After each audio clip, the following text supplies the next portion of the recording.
So today's session is about industry academia engagement, right? So many are from industries and academia. Everyone is present, I think. It's a good one, and I want to bring in from the industry perspective. We discussed about startup, and we discussed about how the industries are, the academia are supporting the industries, and someone talked about the IP. And I want to bring in from the industry perspective what we are looking from academia and how we made it successful. Many of it can be a startup or it can be a research program across the globe. And so it is like without universities, whether industry can survive, not possible. Same other way, without industry, university also cannot survive. So it is like complementing each other. And both are like a deadly combination. And if it is not met properly, then industry will not be there and academia also will not be there. And we understand this because many of the disruptive ideas are coming from academia. If you believe, many of the disruptive innovations are coming from only academia research projects. But it has to be seen, scaled. The engineer will develop that idea into an engineering solution, then industry is helping to scale it, to make it big. Like the Stanford University graduates, they started right, how the Google has started. They started as a small research program, started like how to organize the web. That's how it started. Then finally we are in Google, which is like a multi-billion-dollar corporation.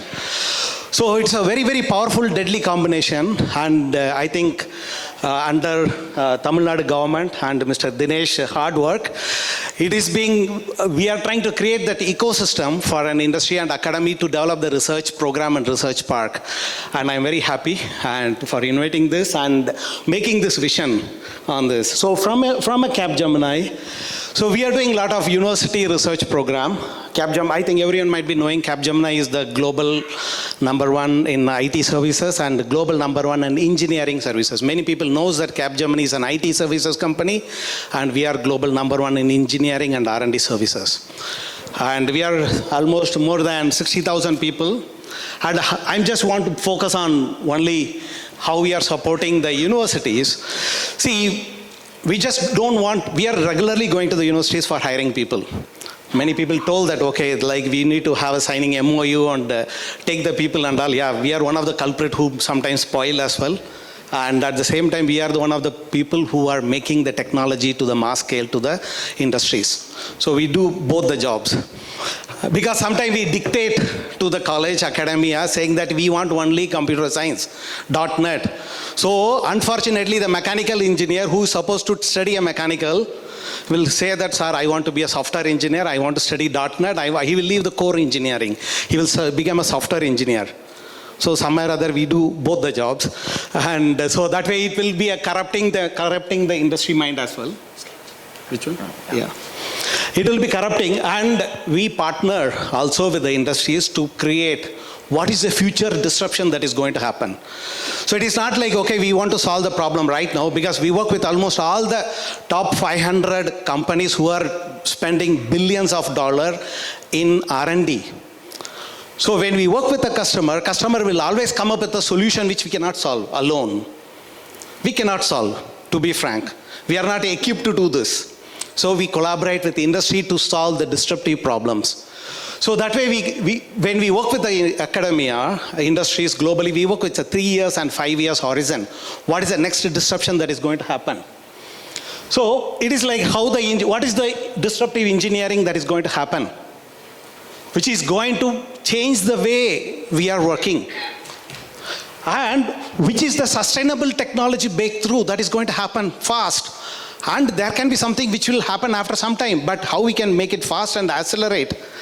And what is the interdependent problems are there? How this can be done? I will tell you my own example. One customer, I'll tell the name, it is called Nestlé Purina. Nestlé Purina is one of the world's largest pet food company. Okay, I was in the customer meeting. Customer said, I want to measure the heart rate and the respiratory rate for the pets, which is a dog and cat. Then he said that we are into pet business pet food business. Nestle Purina is a pet food, right? So all the pet foods and all they make. When they make the pet food, then he also said that I want to see the behavior of my food, whether this food is palatable, it is looking good, whether we are able to eat, not good, all the things and all. He was talking a dream. Then we were sitting, and this thing, how the dog will say that, okay, I like your food. I don't like the food. It will not throw and put it into the dustbin. Sometime in a cafeteria, if you go, if after the lunch hours, if the cafeteria food waste is 100 kilos, then no one likes the food. Dog will not say that. How a cat will say this? These are all something. And he want to measure the heart rate without touching. First we'll say that, yeah, it is possible. Because the dog will be sleeping in the table and you just put a ECG and he's saying that it should not be touched. Because we want to measure the heart rate and respiratory rate. Whether how the pulsating is happening to the pet when it is eating, whether it likes or not. You want to develop an algorithm. And we are saying, what this thing? Do you know any technology, human life is more valuable? Do you know any technology that is available for human to measure the heart rate and respiratory rate without touching? You can just go and sit in the chair, aircraft, the pilot who is driving the aircraft, which is like millions of dollars, carrying thousands of people, there is no measurement by which whether he is going to get a heart attack or not. Nothing. And he want to measure the dog and the cat. So this was a thing when we came out, how it is possible. First, then we were thinking within our engineers, it is possible, not possible, how it is doable and all. Then somewhere or other we have a hat, no? We are like world #1 in engineering R&D, some ego also we have. So when we have that ego, then we want an engineer, we want to solve the problem. Then how it is possible? There is no algorithm, there is no sensor. Because if you see a cat, which is have variety, small to big, you know the dog, then we thought that, okay, dog can be one thing. No, he said that all the varieties of dog. So some dog will be having a fur, some dog will not have a fur, some will be very small like this, some will be like this. How you measure a common algorithm for how to do this? Right? These are the statement. I just came out of the meeting, then like this kind of a forum, I was with the 4 engineers, and we are thinking of what to do. Then we'll say that, okay, let us drop it. It can be $1 million business, but we have to drop it. Because it seems to be more research. We don't want to spend time on place where more research and time are involved. We are very clear, we want money. We were very clear. If there is ROI is going to come, then we will spend. Otherwise, we will not spend our effort and energy. Even though customer is investing sometime. Because if the customer is giving $100, we will be thinking whether we are able to turn into 200. Then only we will spend money. Otherwise, we will not say that, sorry, sir, thank you very much. That's how the industry will work. We are very, very clear. Then when we are thinking, then I was browsing in a casual way. Then I saw one professor from VIT. Okay, she published some 5 years before about some radar and other things and all. Okay, the name of the person only was there. We don't know which institution and all. Then we were started finding out. Then I spoke to that lady. After connecting with the college, VIT, then finding out who is 𝗔𝗓𝗔, all the things and all, we were trying to do that. Then afterwards she said that, sir, that is like 6 years old. I just published it. I don't know what is the problem also. These are all things are not possible. I said that, ma'am, it is possible. You have idea. Why don't you come down? Sir, I don't have time. He's saying that, okay, you come down on your time. We will be available. She came down. Then we say that this is what it is, and you have few words in your paper which can solve our problem, critical problem. Then she said, yeah, it is possible. Then I said that, then I will do in my college. No, we want to do in our office. Because if you go to your college, it is like a multi-year project. We don't want to do. We don't want to patent and all in this. We want to earn money. Very clear. We know how to earn money, so we want money only. We don't want to invest on research which is not giving us money from an industry perspective. Okay, even if it is not patent also, we will want to work. So then she said that, then I said that now it was happened during the summer time. I said that you have 2 months, I'll pay you. You come and sit in our office, you know how we are working. She took the chance.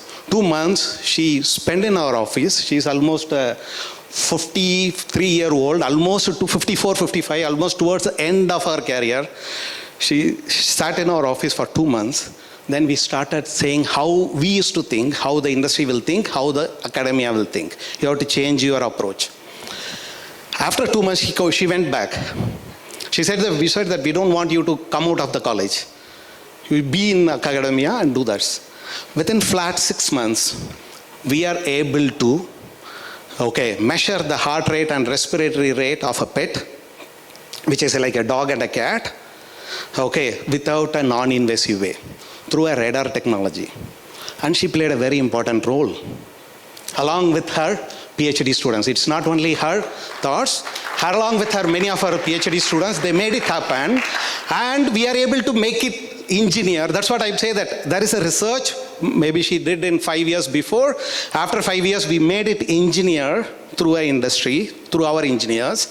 Then afterwards, we need to scale, which is our customer, like Nestle Purina, who made it in a scale wise where we are selling like thousands of products in the market within the flat 18 months. Otherwise, this might be an infinite program.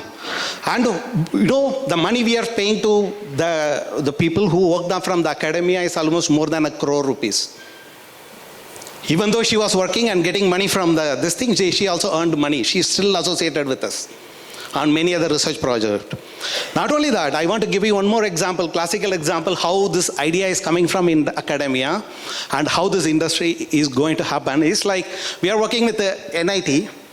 Again, the same customer, he's saying that he wants to measure what is happening, how using the stool or the excretory of the pet, he wants to change the food habits of a pet. So that he wants to sell the food, right? Ultimately, a food company wants to sell more and more and more and food. Dog will not ask, give me more and more food. If you give pedigree also, it will eat. It will eat. Give something also, palaya sadam also, it will eat. But he wants to sell his food because it is already a $10 billion corporation. He wants to be a $15 billion corporation. So it started. Then we started working with another NIT college for doing this particular thing. So that way, small ideas, which will be a very big disruption when these two are getting connected together. And we at Capgemini, we are doing this regularly, and we work with, let's say, a new material discovery with the Berkeley engineering, and also we work with some of the breakthrough with Zurich and aerospace and defense laboratory. We are working in other colleges. And maybe a small statement here, a small video, it will not take more than a minute. Okay, so we are to think what is the future for our customers. Okay, when we think for a future, then that future also lies with the academia because sometimes they have a bright idea. Then we need to create a roadmap of that particular model. Okay, then we work with a horizon of 1, 2, and 3, 5 years. Okay, same way, there are some startup also, I saw that. So you can also have this particular thing and collaboratively we can work. So we need to prepare the next engineering model. This is how we work. This is how we make the ideas into commercialization. Okay, how this way we make it. Then what are the priorities? Then how to make it as an intelligent industry. And how we are disrupting the engineering. Once you have the hat of an engineer, whether it is disrupting, then the researcher will become an engineer. Okay, so I just want to take one more this thing. We have a setup called Applied Innovation Exchange. Okay, so Applied Innovation Exchange, like how many people are saying from PSG or from Ratnam Institution and all, how academia is having a incubation center. From industry, we also have an incubation center. Okay, that is called Applied Innovation Center, Exchange, because innovation cannot happen in silos. You need to have industry. We have access to thousands of customers, as I mentioned, you spending billions of dollars looking for bright ideas. And this Applied Innovation Exchange is an ecosystem which is bringing the startups, which will bring the universities, which will bring the engineers, which will bring the industries. Means not only Capgemini, our customers as well. To connect a kind of an ecosystem network spread across so that whatever ideas that is being done, how we can scale it and reach to the larger market. So that kind of a innovation exchange we have in Silicon Valley, San Jose, and we have in Paris, we have in Munich, and we have in Mumbai, and we have in Hyderabad. The way Dinesh and people are going, I feel that we should start one in Chennai as well, or in Coimbatore. And so this is a powerful ecosystem where we are leveraging bringing all the stakeholders together, and you have idea, you come up with the idea, you come and do from here, so you access our engineers ecosystem, you come, when the customer is coming to me, no need of you have to go to the customer, you have brand of Capgemini. Okay, so you sit in the Capgemini, there will be a PNG, or it can be a, say, Unilever, or it can be maybe Airbus. Any customer will come to any of our office all the time. Just show your idea, something will click in. Or they will be talking about their problems when you are talking about your ideas. So which will help you to scale up. And finally we have to reach it. So here the academy partners also are coming in, and the startup also is coming in, and the industry is also part of it.